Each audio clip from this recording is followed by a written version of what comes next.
প্রত্যেক দিন কিছু আমলকে নিজের জন্য খাস করে নিন। প্রত্যেকটা দিন আল্লাহর জন্যে কিছু অংশকে খাস করে নিন আল্লাহ জিকিরের জন্যে। চেষ্টা করুন প্রত্যেক দিন বেশি থেকে বেশি আলহামদুলিল্লাহ পড়তে। পারা যাবে ইনশাআল্লাহ? কমপক্ষে 100 বার পড়ার চেষ্টা করেন সুবহানাল্লাহ। পারা যাবে ইনশাআল্লাহ? 100 বার চেষ্টা করেন সুবহানাল্লাহি ওয়া বিহামদিহি, সুবহানাল্লাহি ওয়া বিহামদিহি। মিজানের পাল্লায় দুটো কালিমা প্রচণ্ড ভারী হবে, সুবহানাল্লাহি ওয়া বিহামদিহি, সুবহানাল্লাহিল আযীম।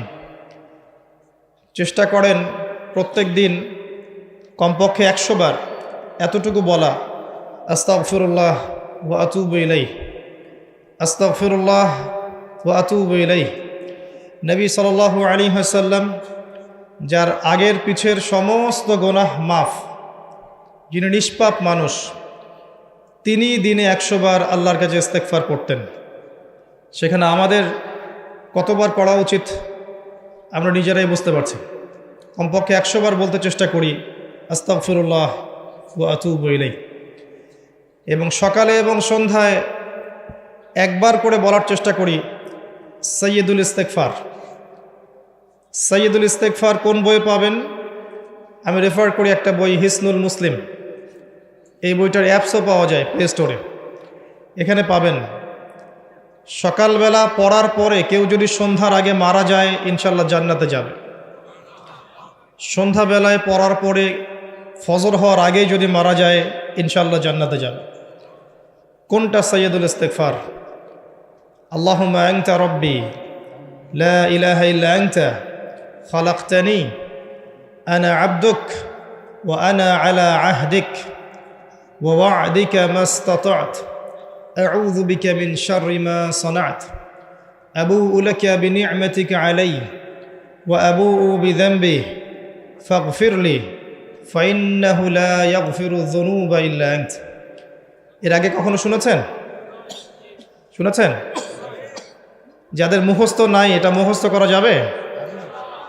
সারা জীবনে মাশাআল্লাহ আমরা এসএসসি পাস করেছি না, এইচএসসি করেছি, অনার্স মাস্টার্স করেছি, physics, chemistry, biology, economics, political science, Jio politics, BCS coaching, computer course সব করেছি না? সাইয়্যিদুল ইস্তেগফারটা মুখস্থ করা যাবে না? যাবে ইনশাআল্লাহ। আল্লাহ পাক তৌফিক দান করুন। চেষ্টা করেন প্রত্যেক দিন বেশি থেকে বেশি বলার জন্যে লা হাওলা ওয়ালা কুওয়াতা ইল্লা বিল্লাহ। পারা যাবে ইনশাআল্লাহ? জান্নাতে গাছ রোপণ করতে চান? আপনি কি চান জান্নাতে আপনার বাগান থাকুক, খেজুর বাগান? জান্নাতে গিয়ে দেখবেন আপনার নামে জমি আগে থেকেই কেনা আছে এবং সেখানে খেজুরের গাছ আগে থেকেই রোপণ করা আছে। এমন সৌভাগ্য চান? বেশি থেকে বেশি পড়বেন সুবহানাল্লাহিল আযীম ওয়া বিহামদিহি, সুবহানাল্লাহিল আযীম ওয়া বিহামদিহি। একবার পড়বেন, একটা গাছ রোপণ করা হবে ইনশাআল্লাহ। কমপক্ষে 10 বার পড়বেন, সকালে 10 বার, সন্ধ্যায় 10 বার। কি পড়বেন? দরুদ শরীফ। কি পড়বেন? দরুদ শরীফ। সবচেয়ে ভালো হয় যদি আল্লাহুম্মা সাল্লি আলা মুহাম্মাদ ওয়া আলা আলি মুহাম্মাদ কামা সাল্লাইতা আলা ইব্রাহিম ওয়া আলা আলি ইব্রাহিম ইন্নাকা হামিদুম মাজিদ, এটা পড়তে পারেন। যদি এটা নাও পারেন, শুধু এতটুকু বললেই হবে ইনশাআল্লাহ, আল্লাহুম্মা সাল্লি ওয়া সাল্লিম আলা নবিয়িনা মুহাম্মদ। পারা যাবে ইনশাআল্লাহ? আল্লাহুম্মা সাল্লি ওয়া সাল্লিম আলা নবিয়িনা মুহাম্মদ। সকালে 10 বার, সন্ধ্যায় 10 বার। কি ফজিলত! নবী সাল্লাল্লাহু আলাইহি ওয়াসাল্লাম আপনার জন্য সুপারিশ করবেন ইনশাআল্লাহ। নবী সাল্লাল্লাহু আলাইহি ওয়াসাল্লাম আপনার জন্য সুপারিশ করবেন ইনশাআল্লাহ। তবে যদি আপনি ভেবে থাকেন যে আপনি সুদ খাচ্ছেন, ঘুষ খাচ্ছেন, দুর্নীতি করছেন, অন্যের হক নষ্ট করছেন, নামাজের ধার ধারছেন না, যাকাতও দিচ্ছেন না, পর্দা করছেন না, নবী সাল্লাল্লাহু আলাইহি ওয়াসাল্লাম আপনাকে দেখে খুশি হবেন, এমনটা মনে করার কোনো কারণ নেই। যেমন নবী সাল্লাল্লাহু আলাইহি ওয়াসাল্লাম বলেছেন, এক শ্রেণীর নারী বের হবে আখিরুজ জামানে, শেষ জামানায়। কোন জামানায়? শেষ জামানায়, মানে এই নারীরা যখন বের হবে বুঝতে হবে শেষ জামানা চলে এসেছে। কথা কি বুঝতে পারছেন? কারা তারা? নবীজি বলেছেন নিসাউন কাসিয়াতুন আরিয়া মুমিলাতুন মাইলাত, এমন নারী যারা কাপড় পরেও নগ্ন থাকবে, এমন এক শ্রেণীর মহিলা যারা কাপড় পরবে কিন্তু তারপরেও নগ্ন থাকবে। আমার কি ব্যাখ্যা করে বোঝানোর দরকার আছে? যারা মানুষকে আকৃষ্ট করবে, নিজেরাও মানুষের দিকে আকৃষ্ট হবে, এই শ্রেণীর নারীদের ব্যাপারে নবী সাল্লাল্লাহু আলাইহি ওয়াসাল্লাম বলেছেন তারা জান্নাতে যাবেও না, জান্নাতের গন্ধ পাবে না। অতএব আমল যাই হোক না কেন, শুধু সকাল সন্ধ্যায় 10 বার দরুদ পড়লেই যে আমি সুপারিশ পেয়ে যাব এমনটাও ভাবার সুযোগ নেই। প্রথমত আকীদা ঠিক করতে হবে, তাওহীদ শিখতে হবে, শিরিক থেকে দূরে থাকতে হবে, সুন্নত শিখতে হবে, বেদাত থেকে দূরে থাকতে হবে, হালাল রিজিকের সোর্স তালাশ করতে হবে, পারিবারিক আদর্শটা ঠিক করার চেষ্টা করতে হবে, পর্দার বিধান মানার চেষ্টা করতে হবে, ইসলামের জন্য নিজের জান মাল সময় শ্রম ব্যয় করে কিছু করার ফিকির থাকতে হবে। যখন পরিপূর্ণ প্রচেষ্টা থাকবে এরপরে ইনশাআল্লাহ তাআলা নবী সাল্লাল্লাহু আলাইহি ওয়াসাল্লামের সুপারিশ আমাদের কপালে জুটে যাবে ইনশাআল্লাহ। যদি কোনো প্রচেষ্টাই না থাকে, কোনো প্রচেষ্টাই নাই, শুধু মুখে একবার লা ইলাহা ইল্লাল্লাহ বলেছি এবং ভাবছি যে আমি জান্নাতে চলে যাব, ফরজ ওয়াজিবের ধার ধারছি না, শিরিক তাওহীদের ধার ধারছি না, সুন্নত বেদাতের পরোয়া করছি না, হালাল হারামের কোনো পরোয়া করছি না, ভেবে নিচ্ছি যে আমি লা ইলাহা ইল্লাল্লাহ বলেছি জান্নাতে চলে যাব, তাদের জন্যে আসলে এই পৃথিবীটা নয়। পৃথিবীটা বুদ্ধিভিত্তিক মানুষদের জন্য। দেখুন, লা ইলাহা ইল্লাল্লাহ মুখে বললেই যদি জান্নাতে যাওয়া যেত, তাহলে আব্দুল্লাহ বিন উবাই মুনাফিকদের সর্দার মদিনায় ছিল, সে কি দোষ করেছে? আমার কথা কি বুঝতে পারেন? আব্দুল্লাহ বিন উবাই নাম শুনেছেন? মদিনায় মুনাফিকদের সর্দার, ইসলাম কবুল করেনি, করে নাই, মুখে কালিমা পড়েছে না, কেন জাহান্নামে যাবে তাহলে?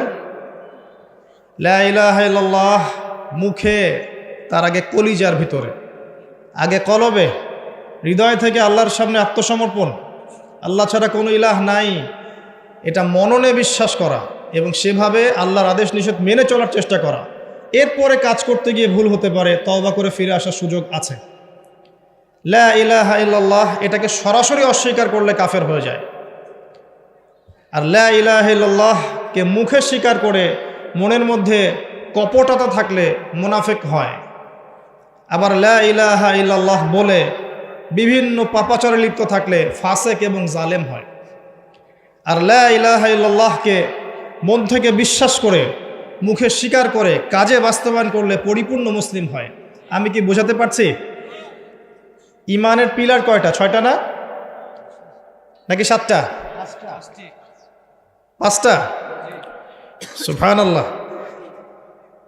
জিবরাইল আলাইহিস সালাম মুহাম্মদ সাল্লাল্লাহু আলাইহি ওয়াসাল্লামকে জিজ্ঞাসা করছেন, মাল ঈমান আখবিরনি আনিল ঈমান, হে মুহাম্মদ সাল্লাল্লাহু আলাইহি ওয়াসাল্লাম আমাদেরকে বলুন ঈমান কাকে বলে, আমাকে বলুন ঈমান কাকে বলে। নবী সাল্লাল্লাহু আলাইহি ওয়াসাল্লাম বলছেন আল ঈমান, ঈমান হচ্ছে আন তুমিনা বিল্লাহ, 1 নাম্বার তুমি বিশ্বাস করবে আল্লাহর প্রতি, ওয়া মালাইকাতিহি এবং তার ফেরেশতা মণ্ডলীর প্রতি, ওয়া কুতুবিহি তার আসমানি কিতাব সমূহের প্রতি, সমস্ত আসমানি কিতাব, শুধু কোরআন নয়, সমস্ত আসমানি কিতাব আল্লাহর পক্ষ থেকে এসেছেন বিশ্বাস করতে হবে।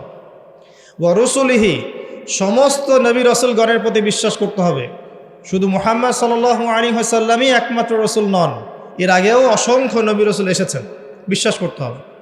ওয়াল ইয়াউমিল আখির পরকালের জীবনের প্রতি, মৃত্যুর পর পরকাল আছে, কবর আছে, জান্নাত জাহান্নাম আছে, মিজান পুলসিরাত আছে ইত্যাদি। 6 ওয়াল কদরি খায়রিহি ওয়া শাররিহি তাকদীর বা ভাগ্যের ভালো এবং মন্দের প্রতি বিশ্বাস করতে হবে। এই 6টা পিলারে যে ব্যক্তি বিশ্বাস করে, মন থেকে, মুখে স্বীকৃতি দেয়, কাজে বাস্তবায়ন করে, তাকে আমরা বলছি পরিপূর্ণ মুমিন। কথা কি বুঝতে পারছেন? এই হলো ঈমানের 6টা পিলার, 5টাও নয় 7টাও নয়। 5টা পিলার হচ্ছে ইসলামের। ইসলামের পিলার কয়টা? 5টা। একটা হচ্ছে তাওহীদ, সাক্ষ্য দেয়া যে আল্লাহ ছাড়া কোনো ইলাহ নেই, মুহাম্মদ সাল্লাল্লাহু আলাইহি ওয়াসাল্লাম আল্লাহর বান্দা এবং রাসূল। 2 নম্বর সালাত কায়েম করা। 3 নম্বর যাকাত প্রদান করা। 4 নম্বর রমাদান মাসে, এই যে আসন্ন রমাদান মাসে সওম রাখা। এবং 5 নম্বর সামর্থ্য হলে হজ করা। এই 5টা হচ্ছে ইসলামের পিলার। তাহলে ইসলামের ভিত্তি কয়টা?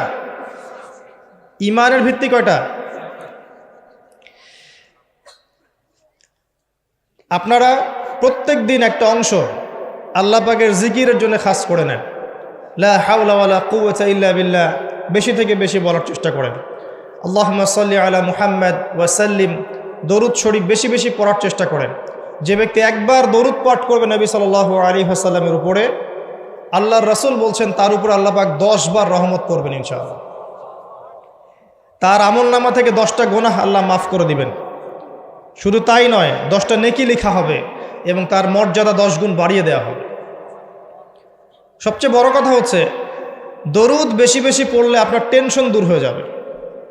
যে ব্যক্তি দরুদ শরীফ বেশি বেশি পড়ে তার টেনশন কমে যায়। একজন সাহাবী জিজ্ঞাসা করেছিলেন, ইয়া রাসূলুল্লাহ সাল্লাল্লাহু আলাইহি ওয়াসাল্লাম, নবীর নাম আসলে কমপক্ষে সাল্লাল্লাহু আলাইহি ওয়াসাল্লামটুকু বলবেন, কারণ নবীজি বলেছেন সাল্লাল্লাহু আলাইহি ওয়াসাল্লাম, যার সামনে আমার নাম নেওয়া হয়েছে কিন্তু নাম শুনেও আমার প্রতি দরুদ পড়ে নাই, এই ব্যক্তির জন্য ধ্বংস। হে টিকটক প্রজন্ম, তোমাদেরকে কি বোঝাতে পারলাম? নবীর নাম তোমাদের কানে যাওয়ার পরেও যদি তোমরা সাল্লাল্লাহু আলাইহি ওয়াসাল্লাম এটা না পড়ো, নবীজি বলেছেন সেই ব্যক্তির জন্য অভিশাপ বা ধ্বংস। নবীজি আরও বলেছিলেন, বৃদ্ধ পিতামাতাকে পেয়েছে কিন্তু তাদের সেবা যত্ন করে জান্নাত লাভ করতে পারে নাই, এই ব্যক্তির জন্যও ধ্বংস। এখনকার যুব সমাজকে কি হাদিসটা বোঝাতে পারলাম? বৃদ্ধ পিতামাতা আছে, তাদের সেবা যত্ন করে জান্নাত কিনতে পারছে না, এই ব্যক্তির জন্য ধ্বংস। আরেকটাই নবী সাল্লাল্লাহু আলাইহি ওয়াসাল্লাম বলেছেন, যে ব্যক্তি রমজান মাসকে পেয়েছে কিন্তু রমজান মাসে ইবাদত করে নিজের গুনাহ মাফ করাতে পারেনি, এই ব্যক্তির জন্য ধ্বংস। তাহলে এই 3 শ্রেণীর ব্যক্তির জন্য ধ্বংস। একজন সাহাবী বলছেন, ইয়া রাসূলুল্লাহ সাল্লাল্লাহু আলাইহি ওয়াসাল্লাম, আমি দোয়ার মধ্যে কতটুকু দরুদ পড়ব? কারণ দোয়া কবুলের অন্যতম শর্ত হচ্ছে দোয়ার মধ্যে দরুদ থাকতে হবে। আমরা তো দোয়া করি আর বলি কবুল হচ্ছে না কেন, তাই না? আমাদের অবজেকশন না এটা? দোয়া করেই যাচ্ছি, কবুল হচ্ছে না কেন? দোয়া কবুলের সিস্টেম তো আপনি জানেন না। আল্লাহ পাক বলছেন, বান্দা যখন আমার কথা জিজ্ঞাসা করে, ওয়াইদা সাআলাকা ইবাদি আন্নী ফাইন্নী করিব, বান্দা যখন আমার কথা জিজ্ঞাসা করে, বান্দাকে বলে দাও হে নবী যে আমি বান্দার খুবই কাছে আছি। উজিবু দাওয়াতাদ দাঈ, বান্দা যখন আমাকে ডাকে আমি তার ডাকে সাড়া দেই। সুবহানাল্লাহ, আল্লাহ বলছেন এই কথা। এবং আল্লাহ পাক তার রাসূলের মাধ্যমে জানিয়েছেন অন্য হাদিসে, রাতের শেষ অংশে, ধরে নেন যে 1টা থেকে 4টা বা 2টা থেকে 5টা, আল্লাহ ভালো জানেন, রাতের শেষ অংশে, রাতকে 3টা ভাগে ভাগ করেন। এখন চলছে রাতের 2য় ভাগ নাকি? রাত শুরু হয় কখন থেকে? পশ্চিমাদের মতো রাত 12টা থেকে। সূর্য ডুবলেই রাত শুরু হয়। পশ্চিমারা শিখিয়েছে রাত 12টা 1 মিনিটে দিন রাত শুরু হয়, তাই না?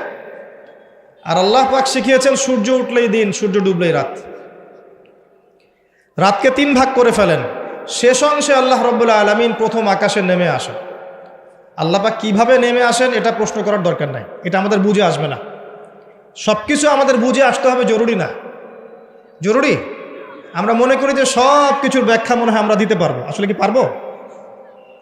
বিজ্ঞানকে জিজ্ঞাসা করেন, যে বিজ্ঞানের দাপটে এখন টেকা যাচ্ছে না। কোনো কিছুকে বিজ্ঞান দিয়ে প্রমাণ করা গেলে মানুষ বিশ্বাস করে, অন্যথায় বিশ্বাস করতে চায় না। নামাজের কথা বললেও বলে যে এর বৈজ্ঞানিক উপকারিতা কি সেটা বলেন। আপনাকে বৈজ্ঞানিক উপকারিতা খুঁজতে হবে কি জন্য? ইয ক্বালা লাহু রাব্বুহু আসলিম ক্বালা আসলামতু লিরাব্বিল আলামিন। আল্লাহ পাক যখন বলেছেন আত্মসমর্পণ করো, ব্যাস আত্মসমর্পণ করবেন, সিম্পল। এখানে যুক্তি বিজ্ঞান দর্শন খোঁজার তো কোনো দরকার নাই। কেউ যদি বলে এই কনসেপ্টটা মৌলবাদী কনসেপ্ট, আপনি বলবেন যে আমি মৌলবাদী হিসেবে গর্বিত। আল্লাহ পাক বলেছেন ইয ক্বালা লাহু রাব্বুহু আসলিম ক্বালা আসলামতু লিরাব্বিল আলামিন। ইব্রাহিমকে তার রব বলেছেন আত্মসমর্পণ করো। যখনই বলেছেন তখনই তিনি আত্মসমর্পণ করেছেন। এর নাম ইসলাম। সব কিছুকে এই তিনটা বিষয় দিয়ে প্রমাণ করা নাও যেতে পারে। বিজ্ঞানকে শুধু জিজ্ঞাসা করেন না যে can you give us the definition of soul, রুহ। বিজ্ঞান, তুমি কি আমাদেরকে আত্মার সংজ্ঞা দিতে পারবে? পারবে? আত্মা কাকে বলে, কত প্রকার, কি কি, আত্মা কঠিন নাকি তরল না বায়বীয়, পারবে? পারা যাবে? তাহলে কি আত্মার অস্তিত্ব নাই? একজন মানুষ জীবিত, একজন মৃত, কি পার্থক্য এর মধ্যে? একজন জীবিত, একজন মৃত, কি পার্থক্য? কি নাই তার মধ্যে? জিজ্ঞাসা করেছিল নবী সাল্লাল্লাহু আলাইহি ওয়াসাল্লামকে, ওই যে তিনটা প্রশ্ন করেছিল না, আসহাবুল কাহফের কি হয়েছিল, জুলকারনাইন বাদশার কি হয়েছিল, এবং রূহ কাকে বলে। তারাও এর সংজ্ঞা খুঁজেছে। আর ইহুদিদের কাছে সবচেয়ে বেশি আসমানি কিতাব এসেছে, বানু ইসরাইল। আল্লাহ পাক উত্তরে কি বলেছেন? সূরা বানি ইসরাইলের 81 নম্বর আয়াতটা পড়ে দেখেন। ইয়াসআলুনাকা আনির রূহ, তোমাকে তারা আত্মা সম্পর্কে জিজ্ঞাসা করছে। কুলির রূহু মিন আমরি রব্বি, বলে দাও রূহ হচ্ছে তোমার রবের আদেশ মাত্র। আল্লাহর আদেশে মায়ের গর্ভে এসেছে, আল্লাহর আদেশে দেহ থেকে বের হয়ে চলে যাবে। কোনো ব্যাখ্যার দরকার আছে? মানুষ মারা গেলে, হুট করে মারা গেলে বলে হার্ট অ্যাটাক করে মারা গেছে, কারণের দরকার আছে? আল্লাহর হুকুম হয়েছে, মরে গেছে, সিম্পল।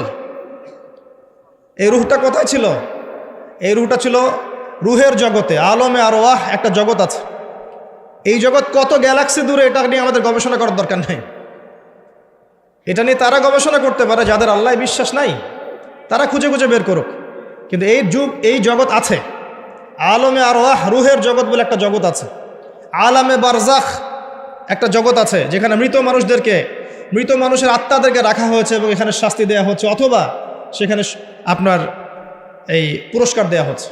এই দুইটা পার্ট, একটা ইল্লিন, একটা সিজ্জিন। পুণ্যবানদের আত্মা চলে যায় ইল্লিনে, আর বৎকারদের আত্মা চলে যায় সিজ্জিনে। সিজ্জিন নবী সাল্লাল্লাহু আলাইহি ওয়াসাল্লামকে দেখানো হয়েছে, জাহান্নামকে দেখানো হয়েছে। মেরাজের রাতে তিনি দেখে এসেছেন সুদখোরদেরকে রক্তের নদীতে ফেলে মাথা ফাটিয়ে দেওয়া হচ্ছে। তিনি দেখে এসেছেন এক শ্রেণীর মেয়েকে বুকের মধ্যে হুক লাগিয়ে লটকায় রেখে শাস্তি দেওয়া হচ্ছে, ব্যভিচারিণী, জেনাকার। দেখানো হয়েছে এক শ্রেণীর মানুষ পচা গোশত খাচ্ছে, ভালো গোশত খাচ্ছে না। এরা ছিল পরকীয়াকারী। স্ত্রী ছিল, বাইরের মেয়ের সাথে জেনা করত। স্বামী ছিল, বাইরের ছেলের সাথে জেনা করত। নবীকে দেখানো হয়েছে যে এক শ্রেণীর মানুষ আগুন খাচ্ছে, পেটের ভিতর দিয়ে ঢুকছে, পায়খানার রাস্তা দিয়ে বের হয়ে যাচ্ছে। এতিমের মাল ভক্ষণ করেছিল এরা। দেখানো হয়েছে এক শ্রেণীর মানুষের জিহ্বা আগুনের কেচি দিয়ে কেটে দেওয়া হচ্ছে। বলা হয়েছে এরা আপনার উম্মতের বক্তা, কথা বলতো, নিজে আমল করতো না। দেখানো হয়েছে যে এক শ্রেণীর মানুষ হামাগুড়ি দিচ্ছে, হাতে তামার নখ, এই নখ দিয়ে গাল হ্যাচড়াচ্ছে, গায়ের চামড়া গোশত তুলে ফেলছে, সেটা খাওয়ার চেষ্টা করছে। গীবতকারী, মৃত ভাইয়ের গোশত খাওয়ার মতো পাপ। এরকম অনেক শাস্তি নবী সাল্লাল্লাহু আলাইহি ওয়াসাল্লামকে দেখানো হয়েছে। এবং বেশি থেকে বেশি জাহান্নামে দেখানো হয়েছে অহংকারী মানুষদেরকে, উদ্ধত মানুষদেরকে এবং মহিলাদেরকে।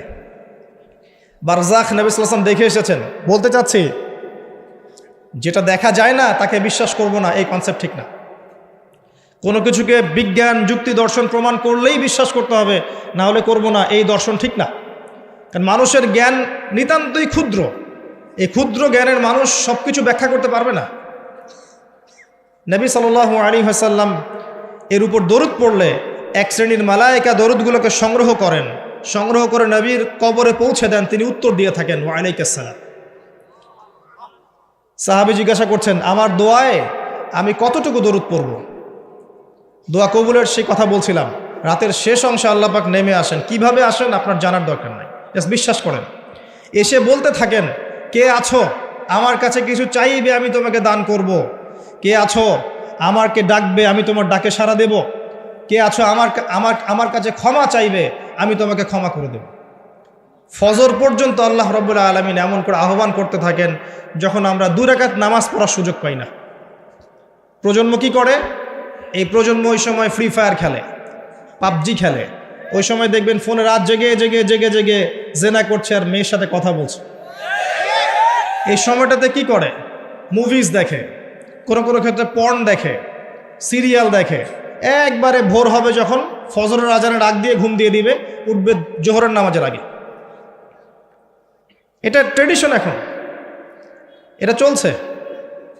এবং এই কাজগুলো করতে করতে করতে করতে ফিজিক্যালি, মানসিকভাবে তো আগেই বিকলাঙ্গ হয়ে গেছে, ফিজিক্যালি এরা এত দুর্বল হয়ে গেছে যে আমাদের বাপদাদাদের জেনারেশনের গায়ে এখনও যে শক্তি আছে তাদের গায়ে সে শক্তি এখন নাই। হ্যাঁ, এবং এই নৈতিক মূল্যবোধের অবক্ষয় এদেরকে যে গ্রাস করেছে, যদি কখনো দেশের জন্য জীবন দেওয়ার প্রশ্ন আসে এরা দাঁড়াতে পারবে না। বিশ্বাস করি না, আমি অন্তত আমি বিশ্বাস করি না।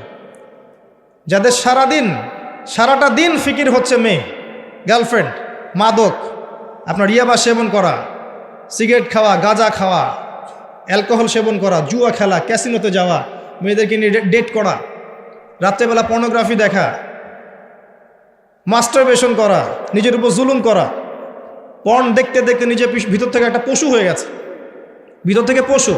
ছোট ছোট মেয়েদেরকে পেলে ধরে ধর্ষণ করে ফেলবে। বিগত 8 দিনে 42 জন শিশুকে এদেশে ধর্ষণ করা হয়েছে। এদেশে আপনি রিপোর্ট দেখেন, খবর দেখেন না, তারাও তো হিমশিম খাচ্ছে পরিস্থিতি সামলাতে।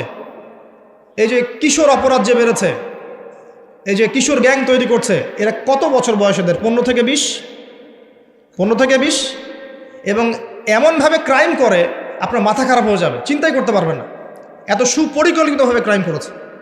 গতকালই আমি দেখেছি যে পতিতালয়ে গিয়েছে 2 বন্ধু, এক বন্ধু জেনা করেছে, আরেক বন্ধু ভিডিও করেছে, আরেক বন্ধুকে ব্ল্যাকমেল করছে ওই ভিডিও দিয়ে। যাকে ব্ল্যাকমেল করা হচ্ছে এসে এই বন্ধুকে জবাই করে চলে গেছে।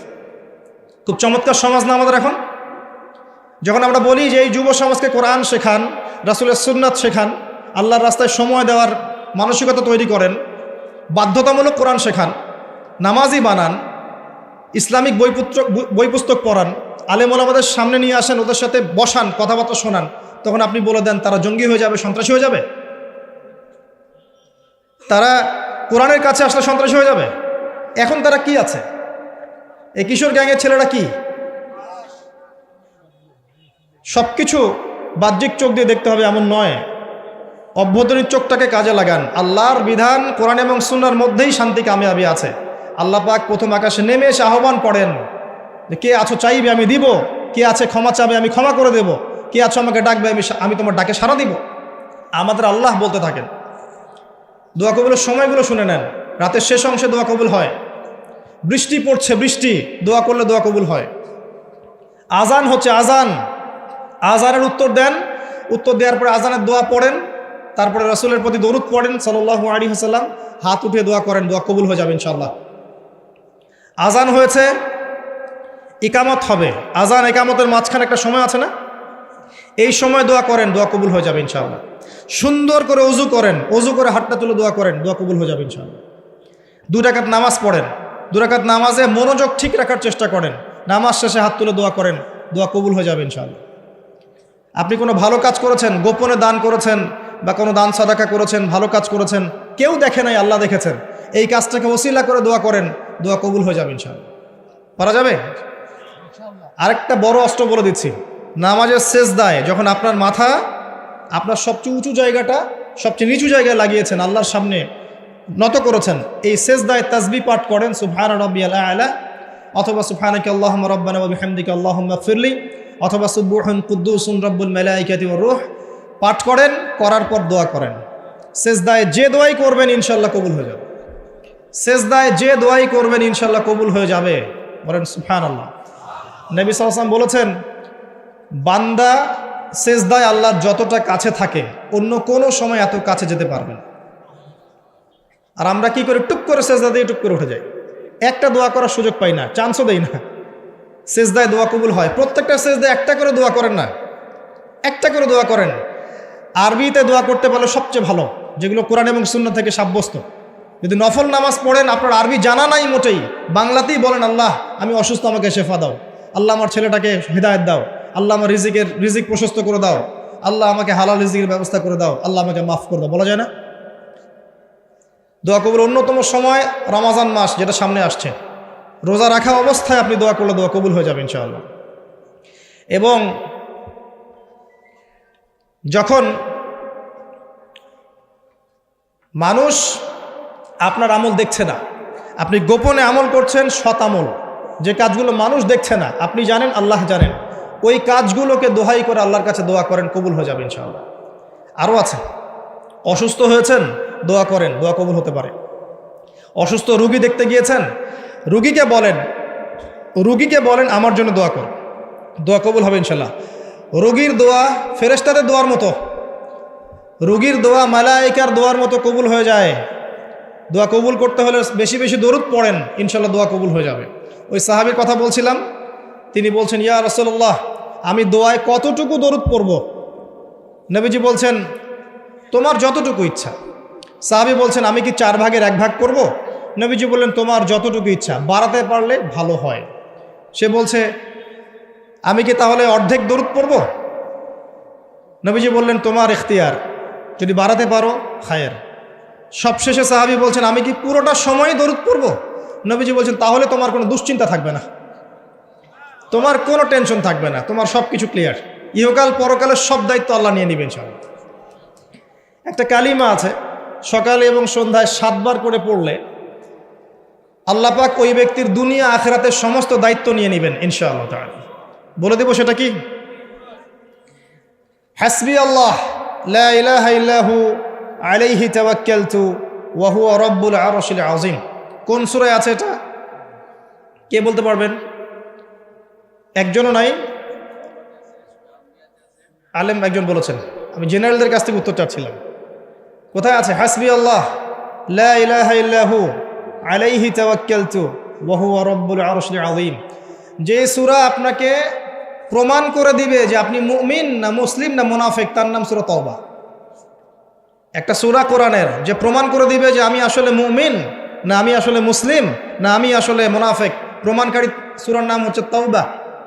এই সূরার শেষের দিকে আছে, একদম শেষে, হাসবি আল্লাহ লা ইলাহা ইল্লাহু আলাইহি তাওয়াক্কালতু ওয়া হুয়া রাব্বুল আরশিল আযীম।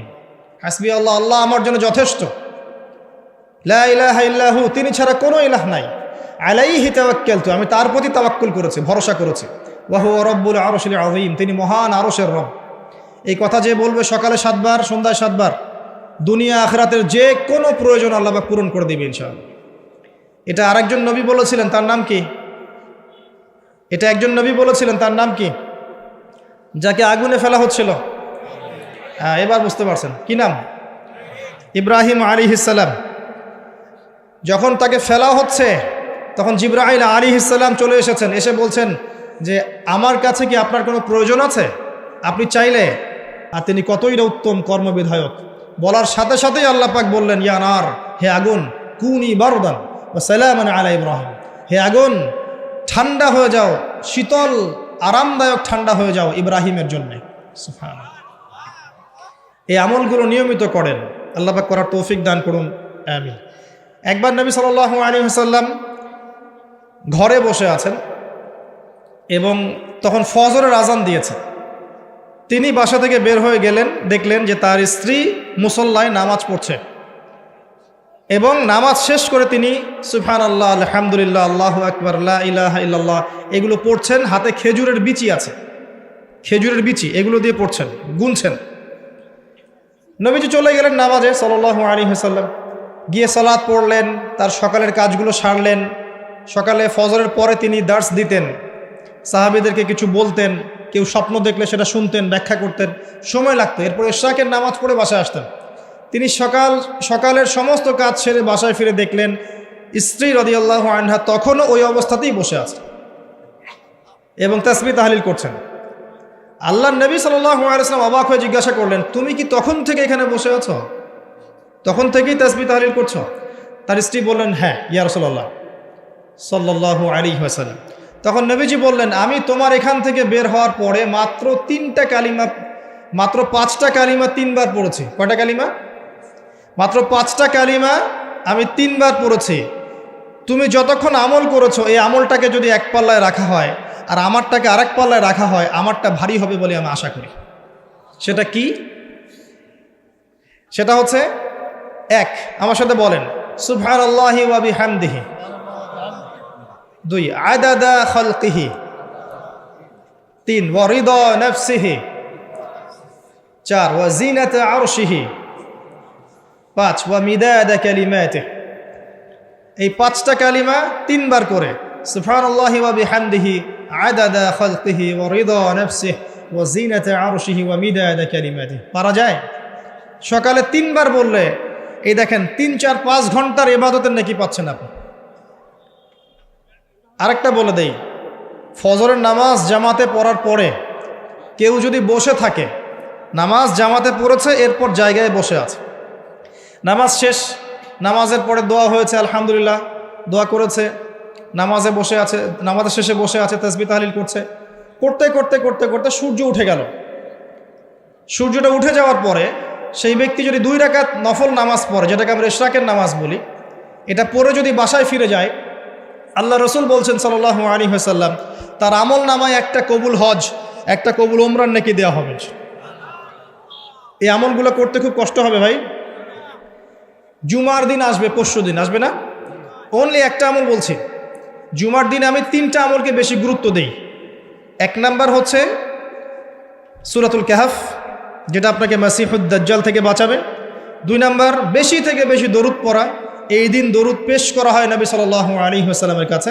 আর 3 নাম্বার এটা যেটা আপনাদেরকে শেয়ার করছি, সেটা হলো আল্লাহ রাসূল সাল্লাল্লাহু আলাইহি ওয়াসাল্লাম বলেছেন, কেউ যদি জুমার দিনে সকাল সকাল গোসল করে, আর্লি মর্নিং গোসল করে ফেলে, একদম ফরজ গোসলের মতো, এবার সবচেয়ে উত্তম কাপড়টা পরে, নোংরা কাপড় না, বেস্ট কাপড়টা পরে, আতর খুশবু ব্যবহার করে, সুগন্ধি ইউজ করে, সুগন্ধি ব্যবহার করে সে সকাল সকাল পায়ে হেঁটে মসজিদে যায়, বাহনে চড়ে নয়, পায়ে হেঁটে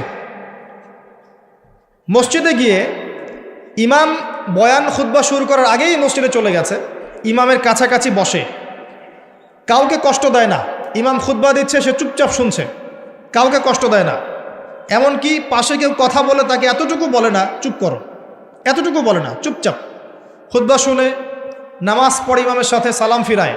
নবী সাল্লাল্লাহু আলাইহি ওয়াসাল্লাম বলছেন, এই যে প্রতি পদক্ষেপ হেঁটে এসেছে, প্রত্যেক পদক্ষেপের বিনিময়ে 1 বছরের নফল নামাজ, 1 বছরের নফল রোজার নেকি দেয়া। এই আমলগুলো খুব সহজে আমরা করতে পারি। আমি শুরু করলাম কিছু আমল দিয়ে, যে আমলগুলো আপনারা নিয়মিত করার চেষ্টা করেন, আল্লাহ পাক আপনাদের সবাইকে তৌফিক এনায়েত করুন, আমিন। আর কিছু কিছু সূরা আছে যেগুলো নিয়মিত পড়তে হয়, যেমন সূরা ফালাক, সূরা নাস, সূরা ইখলাস, সকালে 3 বার, সন্ধ্যায় 3 বার, 3-3-3 9, আবার 3-3-3 9। নবী সাল্লাল্লাহু আলাইহি ওয়াসাল্লাম বলছেন, দৃশ্য অদৃশ্যের যে কোনো অনিষ্ট থেকে আল্লাহ পাক আপনাকে হেফাজত করবেন ইনশাআল্লাহ তাআলা। আরও আছে সূরা মুলক, এই যে রাত হয়েছে এখন, রাতের বেলা কেউ যদি ঘুমানোর আগে সূরা মুলক তেলাওয়াত করে ঘুমায়, ওই ব্যক্তির কবরের আযাব সূরা মুলক ঠেকিয়ে দিবে ইনশাআল্লাহ। সূরা মুলক আল্লাহর সাথে তর্ক করবে, বাকবিতণ্ডা করবে এবং তার পাঠকারীর জন্য সুপারিশ করবে, আল্লাহ পাক তার কবরের শাস্তি মাফ করে দিবেন ইনশাআল্লাহ। যে ঘরের মধ্যে সূরা বাকারা তেলাওয়াত করা হয়, সেই ঘর থেকে শয়তান পালিয়ে যায়। যে ব্যক্তি সূরা বাকারা নিয়মিত তেলাওয়াত করে, তার জীবনে বরকত নেমে আসে। কি আসে? আল্লাহর রহমত আর বরকত নেমে আসে। যে সূরা বাকারা তেলাওয়াত ছেড়ে দেয়, সূরা বাকারা তেলাওয়াতটা করে না, ছেড়ে দেয়, তার জীবনে আক্ষেপ আসে, আক্ষেপ। সূরা বাকারা এবং আলী ইমরান কিয়ামতের মাঠে মেঘের মতো থাকবে, যা পাঠককে ছায়া দিবে ইনশাআল্লাহ তাআলা। এছাড়া আপনারা জানেন যে প্রত্যেকটা হরফে 10টা করে নেকি আপনারা পাবেন। আলিফ লাম মিম বললে মিনিমাম 30টা নেকি পাবেন ইনশাআল্লাহ তাআলা। আয়াতুল কুরসি, আয়াতুল কুরসি প্রত্যেক ফরজ নামাজের পর 1 বার করে যে পাঠ করবে, মৃত্যু ব্যতীত এই ব্যক্তির জান্নাতে যাওয়ার কোনো বাধা নাই। মৃত্যুবরণ করলেই জান্নাত ইনশাআল্লাহ তাআলা। আরেকটা আমল বলে দেই, সূরাতুল বাকারা এর শেষের 3টা আয়াত। আমাদের নবী সাল্লাল্লাহু আলাইহি ওয়াসাল্লাম মেরাজে গিয়েছিলেন। মেরাজে নবী সাল্লাল্লাহু আলাইহি ওয়াসাল্লামকে আল্লাহ পাক 3টা হাদিয়া দিয়েছেন স্পেশাল। কয়টা? তার প্রথমটা হচ্ছে 50 ওয়াক্ত সালাত, যেটাকে আমরা এখন 5 ওয়াক্ত পড়ি, কিন্তু নেকি হবে 50 ওয়াক্তের। যে 5 ওয়াক্ত পড়ে 50 ওয়াক্তের নেকি হবে ইনশাআল্লাহ। এই উম্মতের যে কেউ যে কোনো ভালো কাজ করলেই 10 দিয়ে গুণ করা হবে ইনশাআল্লাহ। 1 টাকা দান করেছেন, 10 টাকার নেকি পাবেন মিনিমাম। একটা ভালো কথা বলেছেন, 10টা ভালো কথার নেকি পাবেন ইনশাআল্লাহ। একটা রোজা রেখেছেন, 10টার নেকি পাবেন ইনশাআল্লাহ। এই উম্মতের জন্য খাস একটা ভালো কাজ করলে 10 গুণ বাড়িয়ে দেওয়া হয়, কিন্তু একটা খারাপ কাজ করলে 10 গুণ বাড়ানো হবে না, একটাই থাকবে ইনশাআল্লাহ। প্রথম হাদিয়া 50 ওয়াক্ত নামাজ। দ্বিতীয় হাদিয়া হচ্ছে এই উম্মতের কেউ যদি শিরক না করে মারা যায়, listen to me very carefully, এই উম্মতের যে কোনো ব্যক্তি শিরকের পাপ না করে মারা যায়, আল্লাহ পাক তার বড় বড় গুনাহগুলোকে মাফ করে দিবেন ইনশাআল্লাহ আজ্জা ওয়া জাল।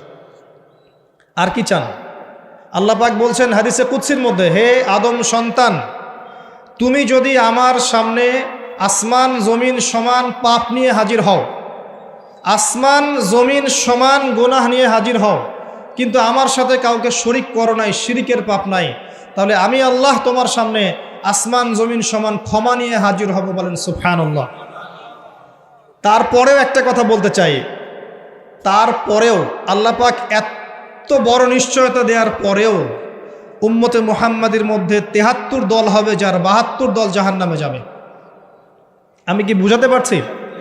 এত বড় রহমত দেওয়ার পরেও উম্মতে মুহাম্মাদির 73 দল হবে, যার মধ্যে 72টা দলই জাহান্নামে যাবে, একটা জান্নাতে যাবে। মা আনা আলাইহি ওয়া আসহাবি, যারা নবী সাল্লাল্লাহু আলাইহি ওয়াসাল্লাম এবং সাহাবীদের আদর্শের উপরে থাকবে ইনশাআল্লাহ তাআলা। আর ইসলামের নামে যারা দলাদলি করেছে তারা সবাই এই আয়াত দিয়েই দলিল পেশ করছে। এটাও একটা বিস্ময়কর বিষয়। এত বড় মার্সি থাকার পরেও প্রত্যেক হাজারে 999 জন মানুষ জাহান্নামে যাবে। বলেন নাউজুবিল্লাহ। আর সূরা আরাফের 179 নম্বর আয়াতে আল্লাহ পাক আরো বলেছেন, ওয়ালাকাদ যারানা লিজাহান্নামা কাসীরাম মিনাল জিন্নি ওয়াল ইনস, আমি প্রচুর জিন আর মানুষকে দিয়ে জাহান্নাম পূর্ণ করব, প্রত্যেক হাজারে 999 জনকে দিয়ে। কি অপরাধ? কি অপরাধ? উত্তর, লাহুম কুলুবুন লা ইয়াফকাহুনা বিহা। 1 নম্বর অপরাধ, তাদের কলব ছিল, উপলব্ধি করত না। আবার শোনেন, তাদের কলব ছিল, উপলব্ধি করত না। ওয়ালাহুম আযানুন লা ইয়াসমাউনা বিহা, কান দিয়েছিলাম শুনে নাই। ওয়ালাহুম আ'য়ুনুন লা ইউবসিরুনা বিহা, চোখ দিয়েছিলাম দেখেনি। উলাইকা কাল আনআম, এরা গবাদি পশুর মতো। বালহুম আদল, বরং তার চেয়েও নিকৃষ্ট। ওয়া উলাইকা হুমুল গাফিলুন, এরা হচ্ছে গাফেল সম্প্রদায়। আল্লাহ রাব্বুল আলামিন বলেছেন সূরা আরাফ 179 নম্বর আয়াত। তাহলে জাহান্নামে যাওয়ার কারণ বুঝতে পারছি? 3টা বড় বড় কারণ। হৃদয় দিয়েছে আল্লাহ উপলব্ধি করার জন্য, এমনি এমনি নয়। আল্লাহ পাক কান দিয়েছেন শোনার জন্য। কি শুনবেন? আল্লাহর ওহী শোনেন নাকি মিউজিক শুনবেন? গান বাজনা শুনবেন? কি শুনবেন? কান দিয়েছি শোনে নাই, হক কথা শোনেনি। ওয়ালাহুম আ'য়ুনুন লা ইউবসিরুনা বিহা, চোখ দিয়েছিলাম দেখে নাই। কি দেখে নাই? আল্লাহর নিদর্শন দেখেনি, আল্লাহর মারিফত দেখে নাই, আল্লাহকে উপলব্ধি করেনি, আল্লাহর সামনে আত্মসমর্পণ করেনি। চোখ দিয়েছে, কি দেখেছে? চোখ দিয়ে জেনা দেখেছে, পর্নোগ্রাফি দেখেছে, মিথ্যা দেখেছে, বাতিল দেখেছে। চোখের আরেকটা ব্যাখ্যা আছে, চোখ মানে শুধু বাইরের চোখ না, এখানে ভিতরের চোখকেও বোঝানো হয়েছে। কোথায় দলিল? দলিল আছে সূরা হজে আল্লাহ পাক বলেছেন, তারা জমিনে সফর করে না কেন? তারা জমিনে কেন সফর করে না? যদি সফর করত তাদের মৃত কলব জীবিত হতো। প্রকৃতপক্ষে তাদের দুচোখ অন্ধ নয়, বরং অন্ধ তাদের কলব, যা হৃদয়ের ভিতরে আছে। তাহলে বুঝতে পারলাম আরেকটা কলব আছে। আরেকটু ভালো করে বুঝাই। আবু জেহেল এবং আলী রাদিয়াল্লাহু আনহু, আবু জেহেলের নাম শুনেছেন? আলী রাদিয়াল্লাহু আনহু নাম শুনেছেন? দুইজনকে আমরা ডাক্তারের কাছে পাঠালাম। কোথায় পাঠালাম? চোখের ডাক্তারের কাছে। চোখের ডাক্তার চেক আপ করে দেখে বলল যে দুইজনের চোখ তো ক্লিয়ার, কোনো সমস্যা নাই। এখন আপনি আমাকে বলেন, আবু জেহেল সত্য চিনতে পারলো না কেন, আর আলী রাদিয়াল্লাহু আনহু সত্য চিনতে কিভাবে পারলেন? কোন চোখ দিয়ে? বলেন এবার। দুজনের বাইরের চোখ কি নষ্ট? দুজনের বাইরের চোখ সমান। তাহলে কোন চোখ নষ্ট আবু জেহেলের? তার মানে দুটো চোখ আছে, অভ্যন্তরীণ দৃষ্টি আছে। এটা আল্লাহর নূর আর বাসিরা দিয়ে দেখা যায়। কখন এই চোখটা খুলবে? এটা একটা ভালো প্রশ্ন। এই চোখটা খুলবে কখন? এই বুদ্ধি প্রতিবন্ধী টিকটক প্রজন্মের কি ভিতরের চোখ আছে? এই মাদকাসক্ত যুব সমাজের ভিতরের চোখ আছে? যারা আল্লাহ পাকের বিধান দেখেও অগ্রাহ্য করছে, এদের ভিতরের চোখ আছে? আল্লাহ পাকের একটার পর একটা নিদর্শন আসছে, কোরআনে বর্ণিত আছে, হাদিসে বর্ণিত আছে, দেখেও না দেখার ভান করছে, শুনো না শোনার ভান করছে, এদের কলবের চোখ আছে? থাকতে পারে? পারে না। কি করলে কলবের চোখ জীবিত হবে? প্রথম কাজ আল কোরআন। আল কোরআনের সংস্পর্শে আসলে পরে চোখ জীবিত হবে ইনশাআল্লাহ। 2, সফর করেন জমিন, ফাসিরু ফিল আরদি ফানজুরু কাইফা কানা আকিবাতুল মুকাজ্জিবিন। জমিনে ভ্রমণ করে দেখো, তোমরা আল্লাহ নিদর্শনগুলোকে দেখো, দেখলে তোমাদের মৃত কলব জীবিত হবে ইনশাআল্লাহ। আল্লাহ নিদর্শনগুলো দেখো যে মিথ্যাবাদীদেরকে আল্লাহ পাক কিভাবে ধ্বংস করেছে। জর্ডানের ডেড সিকে দেখেন, ওখানে লূত আলাইহিস সালামের কওম ছিল, আল্লাহ পাক উল্টে দিয়েছেন, ওখানে কোনো প্রাণী জন্ম হয় না, কোনো প্রাণ থাকে না। নবী মুসা আলাইহিস সালামের সেই স্মৃতি বিজড়িত লোহিত সাগর দেখেন, মক্কা দেখেন, মদিনা দেখেন, শামকে দেখেন, আল্লাহ পাক যত জায়গায় নিদর্শন রেখেছেন। সমুদ্র দেখেন, আপনাদের পাহাড় দেখেন। আফালা ইয়ানজুরুনা ইলাল ইবিলি কাইফা খুলিকাত ওয়া ইলাস সামাই কাইফা রুফিআত ওয়া ইলাল জিবাল কাইফা নুসিবাত ওয়া ইলাল আরদি কাইফা সুতিহাত। নিদর্শনগুলোকে দেখেন, প্রকৃতিকে দেখেন, মহাকাশকে নিয়ে চিন্তা করেন। সূরা মুলকে আছে না, আকাশের দিকে দৃষ্টি দাও, তোমাদের চোখ ব্যর্থ হয়ে ফিরে আসবে, তোমরা রহস্য ভেদ করতে পারবে না। সূরা ওয়াকিয়ার মধ্যে আল্লাহ বলেছেন, ফালা উকসিমু বিমাওয়াকিইন নুজুম, তোমাদের জন্য আমি কসম করছি নক্ষত্রের অবস্থানের, নক্ষত্রগুলোর, গ্রহ নক্ষত্রের অবস্থান স্থিতির শপথ করছি।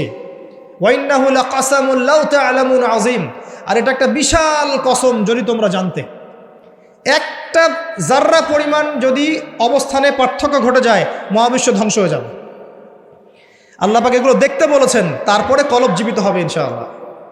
কোরআন, সফর, আল্লাহ নিদর্শনগুলোকে দেখা, আল্লাহর আনুগত্য করা, কলব জীবিত হবে ইনশাআল্লাহ। রাসূল সাল্লাল্লাহু আলাইহি ওয়াসাল্লামের সুন্নাহর উপর থাকলে কলব জীবিত হবে ইনশাআল্লাহ। কোরআন নিয়ে গবেষণা করলে পরে কলব জীবিত হবে। যাদের কলব জীবিত, এমন আধ্যাত্মিক আল্লাহর নূর প্রাপ্ত মানুষের সাথে থাকলে কলব জীবিত হয়। এবং যার প্রমাণ আপনাদের এখানে আছে এখানে, যদিও তাদের মানে সমাধিকে কেন্দ্র করে, কবরকে কেন্দ্র করে কত আজে বাজে কাজ করা হচ্ছে আল্লাহ ভালো জানে। কিন্তু এই মানুষগুলো তো এগুলো শেখান নাই, শিখিয়েছেন, বরং তারা জুলুমকে সরিয়ে দিয়ে তাওহীদ প্রতিষ্ঠা করেছেন এখানকার মাটিতে। আর সেই মানুষগুলোর নাম ভাঙিয়ে আমরা এখন খাচ্ছি, কিন্তু বলতে গেলে আবার রাগ হয়। কিন্তু সেই মানুষের কবর ছুঁয়ে যদি আমি গায়ে মাখি, আমার কোনো ফায়দা আছে? তার আদর্শই তো নেই আমার মধ্যে। মূল জিনিসটা কি? তার আদর্শ। কি করেছিলেন তারা এই জায়গায়? তারা এই জায়গায় জালেমের শেকড় উপড়ে দিয়েছিলেন, দিয়ে আপনাদের এখানে ইসলামের পতাকা কায়েম করেছেন। লক্ষ লক্ষ মানুষ এখন এখানে আল্লাহকে ডাকছে, আজান হচ্ছে, ইকামত হচ্ছে, নামাজ হচ্ছে, পর্দা হচ্ছে। এবং সিলেটের মানুষ বেশিরভাগই নামাজি আলহামদুলিল্লাহ, বেশি থেকে বেশি মসজিদ আছে। এগুলো কিভাবে হয়েছে? আল্লাহওয়ালা মানুষের সোহবতে হয়েছে। আল্লাহওয়ালা মানুষের সোহবত আত্মশুদ্ধির একটা মাধ্যম, কিন্তু তাদের কবরকে কেন্দ্র করে বাড়াবাড়ি করা যাবে না। এটাতে রাগ হলে আমার কিচ্ছু করার নাই, কিন্তু হক বলতে হবে। হক আল্লাহর পক্ষ থেকে আসে। শোনেন, শিরকের পাপ আল্লাহ পাক মাফ করবেন না। নিঃসন্দেহে কবরে সেজদা করা শিরক, নিঃসন্দেহে। এবং একজন মৃত মানুষের কাছে আপনি দোয়া করছেন, শিরক হচ্ছে। তা সেখানে নজর মানত করছেন, শিরক হচ্ছে। সেখানে জবাই করছেন, শিরক হচ্ছে। নবী সাল্লাল্লাহু আলাইহি ওয়াসাল্লাম কোশ্চিনকালে এগুলো শিক্ষা দেন নাই। তাওহীদে থাকেন, যে কথাটা বলছিলাম, আল্লাহওয়ালা মানুষের সোহবতে থাকেন। ওয়া কুনু মা'আস সাদিকিন, সত্যবাদীদের সাথে থাকো, তাহলে মৃত কলব জীবিত হবে ইনশাআল্লাহু তাআলা। আর কিছু জীবিত হয়, পরকালকে বেশি বেশি স্মরণ করেন। মৃত্যুবরণ করতে হবে। আজকে আমার চারপাশে অনেক মানুষ আছে, আপনার বাবা মা, ভাই বোন, আত্মীয় স্বজন ইত্যাদি, মৌতের পরে 40 দিন, 100 দিন, 1 বছর, এভরিবডি উইল ফরগেট ইউ। সবাই আপনাকে ভুলে যাবে। ইউ উইল বি ফরগটেন, আপনি ভুলে যাবেন। হয়তো বছরে একটা দিনও আপনার সন্তান গিয়ে আপনার কবর জিয়ারত করবে কিনা সন্দেহ আছে। এটাই বাস্তবতা, নির্মম বাস্তবতা। আল্লাহ থেকে এসেছি, আল্লাহ ফিরে যাব, একাই, কেউ নাই সাথে। এই মৌতের ফিকিরটা কলবটাকে জীবিত করবে ইনশাআল্লাহ, নরম করবে ইনশাআল্লাহ। দেখবেন দুনিয়া আপনার কাছে ভালো লাগবে না, দুনিয়ার বিষয়গুলো প্রয়োজন মনে হবে, জাস্ট প্রয়োজন। আমার প্রয়োজন আছে চাকরির, প্রয়োজন করছেন। আপনার প্রয়োজন আছে খাবার দাবার, প্রয়োজন আছে স্ত্রী সন্তান, আপনার প্রয়োজন আছে একটা জব, কিছু একটা। দুনিয়াটা আপনার প্রয়োজন, প্রয়োজন শেষ আপনি আল্লাহর হয়ে যান। আল্লাহর হওয়া এত সহজ নয়। আল্লাহর হতে হলে শুধু আল্লাহর জন্যই সব কাজ করতে হয়। ইন্না সলাতি ওয়া নুসুকি ওয়া মাহইয়ায়া ওয়া মামাতি লিল্লাহি রাব্বিল আলামিন, তখন গিয়ে আপনি আল্লাহকে পাবেন।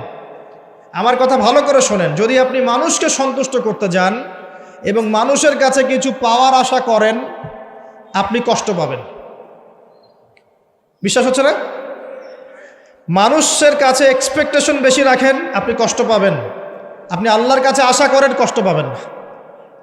আপনি সমস্ত কাজ আল্লাহকে সন্তুষ্ট করার জন্য করেন, আপনি কষ্ট পাবেন না। আর যদি আপনি মানুষের কাছে প্রতিদান আশা করেন, কষ্ট পাবেন। তাহলে সমাধান, যার যার হক তাকে তাকে দিয়ে দেন, যার যার হক তাকে তাকে পরিপূর্ণ মাত্রায় দিয়ে দেন, নিজের হক আল্লাহর কাছে চেয়ে নেন, ইনশাল্লাহ আপনি সুখে থাকবেন। যত দিন যাবে এই কথাটার বাস্তবতা আপনারা ফিল করবেন, কারণ এখন শেষ জামানা, এখন বন্ধনগুলো ভেঙে যাবে, পারিবারিক বন্ধন, আত্মীয়র বন্ধন, প্রতিবেশীর বন্ধন, কাঠামো ভেঙে পড়বে। দেখছেন না কি হচ্ছে পরিবেশ? ভাই ভাইকে হত্যা করছে, সন্তান বাবাকে হত্যা করছে, ডিভোর্স বাড়ছে, জেনা বাড়ছে, পরকীয়া বাড়ছে, কি হচ্ছে না? যত দিন যাবে এগুলো বাড়তে থাকবে। শুধু আল্লাহর হয়ে যান, কষ্ট পাবেন না ইনশাআল্লাহ। প্রত্যেকটা কাজ আপনি আল্লাহর জন্য করেন, আল্লাহকে পেয়ে যাবেন ইনশাআল্লাহ। তখন দেখবেন আপনি মনে মনে একটা কিছু চিন্তা করেছেন, আপনার সামনে হাজির, আল্লাহ শুনেছেন আপনার ডাক। আল্লাহ পাক আপনার জন্য সারা দুনিয়া উল্টাই দিতে পারবেন তখন ইনশাআল্লাহ আজ্জা ওয়া জাল। যদি আল্লাহ পাক আপনার কলবের মধ্যে নূর দেখেন, স্বচ্ছতা দেখেন এবং নিরহংকার মুক্ত মন দেখেন, ইখলাস দেখেন ইনশাআল্লাহ তাআলা। আল্লাহ ওয়ালাদের সোহবতের সাথে মৌতের স্মরণ, পরকালের স্মরণ, কলব জিন্দা হবে। আর কয়েকটা কথা বলি, বেশি খেলে কলব মরে যাবে, বেশি খেলে কলব মরে যায়। এখন দেখা যায় যত বড় আশিকে রাসূল তত বড় ভুঁড়ি। নবী সাল্লাল্লাহু আলাইহি ওয়াসাল্লাম এমনটা শেখান নাই। এগুলো আযাব। আমি তো ফিজিক্যালি নবীর সুন্নাহ পালন করতে পারছি না, আমি মানুষের সুন্নাহর দিকে ডাকবো কি? খাওয়াই তো ঠিক নাই, মানে যার খাওয়া ঠিক নাই মানে তার প্রবৃত্তির চাহিদা বেশি, পাশবিক চাহিদা বেশি, প্রবৃত্তির চাহিদা বেশি, কন্ট্রোল করতে পারে না। দেখবেন ফিটনেস ঠিক নাই, বেশি খেলে কলব মরে যাবে, বেশি ঘুমালে কলব মরে যাবে, বেশি কথা বললে কলব মরে যাবে, মানুষের সাথে বেশি বেশি মেলামেশা করলে কলব মরে যাবে। এমনকি বেশি থেকে বেশি যদি আপনি স্ত্রী সহবাসও করেন, কলব মরে যাবে। সিরিয়াসলি বলছি, প্রবৃত্তিগত যে বিষয়গুলো আছে এগুলোকে কন্ট্রোল করতে পারলে কলব জিন্দা থাকে। এটা তো হালালের কথা বলো, হালাল। আর হারাম যেগুলো, কেউ যদি সুদ খায় তাহলে কলব জিন্দা থাকবে? ঘুষ খেলে কলব জিন্দা থাকে? দুর্নীতি করলে বা ব্যভিচার করলে, জেনা করলে কলব জিন্দা থাকবে? তখন তো ঈমানের সাথে কোনো সম্পর্কই নাই, ডিসকানেক্টেড। এই কাজগুলো করার চেষ্টা করে আল্লাহ পাক আমাদের সবাইকে তৌফিক ইনায়াত করুন, আমিন। এই অংশে গিয়ে আমি আসন্ন রমাজান কেন্দ্রিক কিছু কথা আপনাদের সাথে শেয়ার করছি ইনশাআল্লাহ তাআলা। এই কথাগুলো আপনাদের কাজে দেবে ইনশাআল্লাহ। আমরা এখন শাবান মাসে বসে আছি, আমাদের সামনে রমাদান। আমরা সবাই এই হাদিসটা শুনেছি যে রমজান মাসে গুনাহ মাফ করাতে পারলো না সেই ব্যক্তির জন্য ধ্বংস। কিন্তু আমরা আসলে জানি না অনেকেই যে কিভাবে ইফেক্টিভলি রমাজানকে কাজে লাগানো যায়। ইফেক্টিভলি রমাজানকে কাজে লাগানোর জন্য কয়েকটা কাজ আমি আপনাদেরকে বলে দিচ্ছি। আমি দোয়া করছি আল্লাহ পাক প্রথমে আমাকে করার তৌফিক দান করুন, অতঃপর আপনাদের সবাইকে করার তৌফিক ইনায়াত করুন। কারণ আমি তাদের অন্তর্ভুক্ত হতে চাই না যাদের জিহ্বাকে আগুনের কেচি দিয়ে কেটে দেওয়া হবে। কাদের কেটে দেওয়া হবে? এক শ্রেণীর বক্তা যারা বলতো কিন্তু করতো না। আর এটা বিশ্বাস রাখেন, এই চেয়ারগুলোতে এখন যারা বসে সবাই কথা অনুযায়ী কাজ করে না, সবাই কথা অনুযায়ী কাজ করে না। আর বাহ্যিকভাবে যা দেখা যায় ভিতরে সবসময় এমন থাকে না। তো এখন জনগণ স্মার্ট, মানুষ আস্তে আস্তে বুঝতে পারে জিনিসগুলো। আর আল্লাহ রাব্বুল আলামিন যখন কাউকে কবুল করে নেবেন, আল্লাহ রাব্বুল আলামিন তার জন্য মানুষের মনে ভালোবাসা সৃষ্টি করবেন ইনশাআল্লাহ। আর আল্লাহ পাক যখন কাউকে অপদস্থ করতে চাবেন তখন কারো সাধ্য নাই তাকে ঠেকায়। আল্লাহ যদি কাউকে কবুল করেন, সারা দুনিয়ার মানুষ মিলেও তাকে বিতর্কিত করতে পারবে না। কথা কি বুঝতে পারছেন? ওসব কৌশল করে লাভ নাই, এসব কৌশল বাদ দেন। আল্লাহ যদি কাউকে কবুল করেন তাহলে সারা দুনিয়ার মানুষের ক্ষমতা নাই তার চুল পরিমাণ ক্ষতি করে। আর পরকালের জীবনের সফলতাই চূড়ান্ত। যদি আমি আপনি পুলসিরাত পার হতে না পারি, কেউ সফল নই। যেই হন আপনি, যদি আপনি আমি আর আমি যেই হই না কেন, আমরা যেই হই না কেন, যদি পরকালে পুলসিরাত পার হতে না পারি, কেউ সফল নই। আর এমন একজন ব্যক্তি যার নামও জানি না, মানুষ তাকে চেনেও না, পরকালে আমার আগে চলে গেছে পুলসিরাত পার হয়ে, এই ব্যক্তি সফল। এটাই হচ্ছে পরকালের বাস্তবতা। দুনিয়ার জীবন তুচ্ছ, কিচ্ছু না। এখানে সফলতা ব্যর্থতা চূড়ান্ত মানদণ্ড হবে না, পরকাল হবে ইনশাআল্লাহ। তাই সবাই পরকালের বান্দা হওয়ার চেষ্টা করি, আল্লাহ পাক তৌফিক দান করুন। যার যার হক তাকে তাকে দিয়ে দেন। মধ্যমপন্থী থাকেন, চরমপন্থী হয়েন না, শৈথিলতাবাদী হয়েন না। চরমপন্থী হয়েন না যে ইসলামের নামে এমন কিছু করেন না যেটা সন্ত্রাস ছড়াবে, যেটা মানুষের ক্ষতি করবে, যেটা অমুসলিমদের ক্ষতি করবে, ইসলামের রেপুটেশন খারাপ করবে, এমন কিছু করতে যায় না। একই সাথে এত শৈথিলতাবাদীও হয়েন না যে খালি লা ইলাহা ইল্লাল্লাহ পড়েছে বাস জান্নাত, এখন আমি ঘুষ খাই, সুদ খাই, জেনা করি, ব্যবসা করি, যা উচ্চারাই করি, এমনটা করতে যায় না। মধ্যমপন্থী থাকেন, ফরজ ওয়াজিব সুন্নাত মুস্তাহাব আমল করেন, সাধ্যমতো জ্ঞান চর্চা করেন, আমল করেন, পারিবারিক আদর্শ ঠিক করার চেষ্টা করেন, হালাল খান, আল্লাহর কাছে ক্ষমা চান, আল্লাহ সাধ্য অনুযায়ী চেষ্টা করছি, বাকি যেটা পারছি না আল্লাহ মাফ করে দিও। কারণ এখন এই যুগে আমি স্যারেন্ডার করছি, এই যুগে 100% ইসলাম পালন করা সম্ভব না, ইল্লা মাশাআল্লাহ। আমরা এমন একটা সময় বাস করছি যখন 100% ইসলাম পালন করা মোটেই সম্ভব না, সো ভেরি ডিফিকাল্ট, ইল্লা মাশাআল্লাহ, ইল্লা মাশাআল্লাহ। কেউ বুকে হাত দিয়ে বলতে পারবে না এখন এই যুগে যে আমি 100% ইসলাম ফলো করি, পারবে? কার ক্ষমতা আছে বলুক দেখি। আমি ভাবছেন আমি দাড়ি টুপি রেখে পাগড়ি টাগড়ি রেখে একাকার করে ফেলেছি? আমি নিজেও সুদ খাচ্ছি ইনডাইরেক্টলি, সবাই সুদের সাথে সম্পৃক্ত আছে আমরা মোটামুটি, ঘুরিয়ে ফিরিয়ে হোক, ডানে বামে হোক, অথবা খাই বা দেই বা সাক্ষী থাকি বা লিখে রাখি। এক্সাম্পল দিয়েছিলাম, মনে করেন আমি একটা ফ্ল্যাটে ভাড়া থাকি, আমার ভাড়ার টাকা থেকে ফ্ল্যাটের মালিক ব্যাংকের লোন শোধ করে, আমি পরোক্ষভাবে সুদের সাথে জড়িত। এটা সেই যুগ। তো এই যুগে ওইটা বলার অবকাশ নাই যে আমি একদম 100% পিওর এবং পরিশুদ্ধ, পারফেক্ট না, এটা কেউ বলতে পারবে না। আর আমরা যারা এখানে বসছি, আমরাও এমন কিছু হয়ে যাইনি যে আমরাও একদম জাতির কাণ্ডারি হয়ে যাব। হ্যাঁ, আমরা এমন কিছু হয়ে যাইনি এখনো যে আমরা পুরো জাতির দায়িত্ব নিয়ে ফেলতে পারবো, জি না। অতএব আমাদের উচিত আত্মশুদ্ধি অর্জন করা এবং নিজেদের ভুলগুলো আগে রিকগনাইজ করা, আইডেন্টিফাই করা যে আমাদের কোন কোন জায়গায় ল্যাকিংস আছে, এরপরে এটা সলিউশনে আসে। আমরা অনেক পিছিয়ে আছি, এখনো অনেক পিছিয়ে আছে। আল্লাহ পাক আমরা যদি দায়িত্ব পালন করি, ইনশাআল্লাহ আল্লাহ পাক আমাদেরকে শক্তিশালী করবেন। এটা আল্লাহ পাকের সুন্নাহ।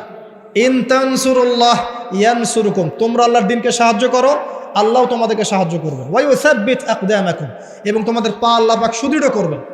যদি না করো, ওয়া ইন তাতাওয়াল্লাও, তোমরা যদি মুখ ফিরিয়ে নাও, ইস্তাবদিল কওমান গায়রাকুম, আল্লাহ পাক অন্য কওমকে হেদায়েত দিয়ে এই জায়গায় নিয়ে আসবে।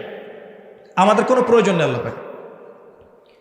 আসেন রমাজানে এই কয়েকটা কাজ বেশি বেশি করার চেষ্টা করেন। 1 নাম্বার, প্রথম কাজ 5 ওয়াক্ত সালাত জামাতে পড়ার চেষ্টা করেন। পারা যাবে ইনশাআল্লাহ? খুব কঠিন কিছু বললাম ভাই? তার আগে একটা কাজ বলি, তারও আগে সেহরি করতে উঠেছেন, এমনভাবে খাবেন না যেটা এটা আপনার জীবনের শেষ খাওয়া। এমনভাবে খাবেন না আল্লাহর ওয়াস্তে। এই জায়গায় আপনি খাওয়া নিয়ন্ত্রণ করতে না পারলে প্রবৃত্তিকে নিয়ন্ত্রণ করতে পারবেন না। এটা দরজা, প্রবৃত্তি নষ্ট হওয়ার দরজা হচ্ছে এই পেট, মুখ আর পেট। যে পেটের দাস, সে প্রবৃত্তিকে নিয়ন্ত্রণ করতে পারবে না। রমজান কি জন্যে আল্লাহ পাক না খেয়ে থাকতে বলছেন? কেন? যাতে আপনি তাকওয়া অবলম্বন করতে পারেন, নফসটাকে কন্ট্রোল করতে পারেন। কথা কি বুঝতে পারছেন? পানি খাবো না কেন? পানি তো হালাল। নফসটা কন্ট্রোল করা, না আমি করব না, এটা আপনাকে প্রশিক্ষণ দেওয়া হচ্ছে, আত্মার নিয়ন্ত্রণের প্রশিক্ষণ দেওয়া হয় রমজান মাসে। এটাই তার তাকওয়া। তাকওয়া মানে কি? এই যে একটা মরুভূমি মনে করেন, বা সমুদ্রের বিচ মনে করেন, কক্সবাজার সমুদ্রের বিচ, এখানে অনেকগুলো কাঁচের টুকরা রাখা আছে, কাঁচের টুকরা ফেলে দেওয়া আছে। আপনি হেঁটে হেঁটে যাচ্ছেন, পা ফেলছেন, টিপে টিপে পা ফেলছেন, এখানে একটা, ওখানে একটা, ওখানে একটা। এটা তাকওয়া। এইভাবে চলার নাম তাকওয়া। এটা এক্সাম্পল। সেহরি এত বেশি খায়েন না যেটা মনে হয় আপনার জীবনে লাস্ট খাওয়া, এমনটা খায়েন না।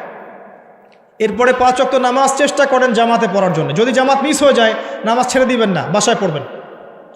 যদি দেখেন ঘুমিয়ে গেছেন, ঘুম থেকে উঠলে নামাজ পড়বেন। যদি দেখেন ভুলে গেছেন, যখনই মনে হবে তখনই পড়বেন, নামাজ ছাড়বেন না। পারা যাবে ইনশাআল্লাহ? যুব সমাজকে বলবো, যাই করো তোমরা যা কিছুই করো না কারো, 5 ওয়াক্ত নামাজ ছেড়ো না। 5 ওয়াক্ত নামাজ তোমাদেরকে যে কোনো পাপ থেকে ফিরিয়ে নিয়ে আসবে ইনশাআল্লাহ। এই যুবকদের মাঝে অনেক যুবক আছে এখনও বসে এই পৃথিবীতে, যাদের মধ্য থেকে আল্লাহ পাক দ্বীনের বড় বড় খাদেম বের করবেন ইনশাআল্লাহ। কাদেরকে বের করবেন? যাদের অন্তরে আল্লাহ পাক স্বচ্ছতা দেখবেন, পবিত্রতা দেখবেন, এদেরকে বের করবেন। এমন অনেক মানুষ ছিল যারা মিউজিক করতো ছেড়ে দিয়ে ইসলামের খেদমত করছে। এমন অনেক মানুষ ছিল যারা জেনা করেছে পরে ফিরে এসে আল্লাহর দিনে দায়ী হয়েছে।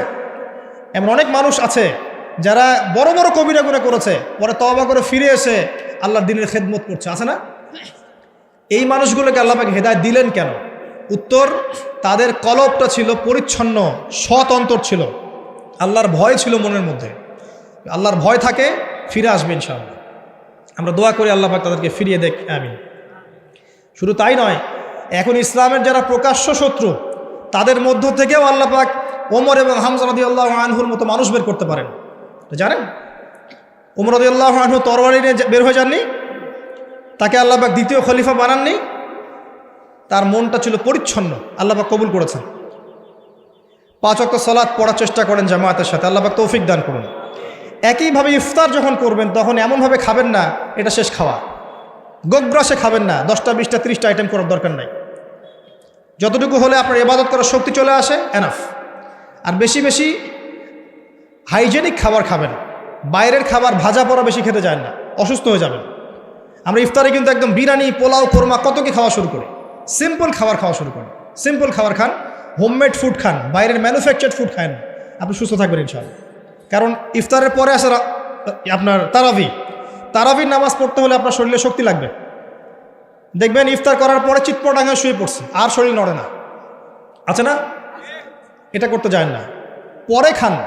আপনি রাত 10টার দিকে খান, ইফতার অল্প হালকা করেন। রমজান মাসে টার্গেট করেন যে আমি কোরআন অন্তত একটা খতম দিব, পড়া যাবে? 30 দিন 30 পারা, 1 পারা করে পড়া যাবে? যারা কোরআন পড়া জানি না, এই যে 1 মাস সময় আছে, 1 মাসের মধ্যে শিখে ফেলবেন, প্রমিস করেন, পারবেন? হাত উঁচু করেন, কথা দেন যে রমজান মাস আসার আগেই কোরআন তেলাওয়াত শিখে নেব ইনশাআল্লাহ। বায়াত করালাম কিন্তু, আপনারা সবাই আমার মুরিদ, বসেন। হাদিয়াও দিবেন, যেহেতু মুরিদ হয়েছেন এখন। হাদিয়া হচ্ছে দোয়া। কি দিবেন? দোয়া। রমজান মাসে 1 পারা করে প্রতিদিন 30 দিন 30 পারা পড়া যাবে ইনশাআল্লাহ। যারা হাফেজে কোরআন আছি তারা কোরআনটাকে হেফজ চর্চা করবো এই মাসে, এবং তারাবির নামাজ পড়াবো। তারাবির নামাজে এমন মানুষকে ইমাম রাখবেন যার তেলাওয়াতটা প্রচণ্ড বিশুদ্ধ এবং সুললিত, শুনলেই মন কেড়ে ফেলে, এমন মানুষকে তেলাওয়াত করতে দিবেন তারাবির নামাজে। দেখবেন নামাজে মনোযোগ বাড়তে থাকবে ইনশাআল্লাহ। এটাকে এনজয় করবেন, তারাবিকে এনজয় করবেন। ওই 3G 4G স্পিডে নামাজ পড়তে যায় না, রিল্যাক্সে নামাজ পড়বেন, রিল্যাক্সে। আর আমরা তো একটা ঝগড়ায় অভ্যস্ত, ওই 8 রাকাত না 20 রাকাত। এই রমজানে আল্লাহর রাস্তায় ঝগড়া করতে যায় না, আপনি নামাজের কোয়ালিটি বাড়ায় দেন। যদি 8 রাকাত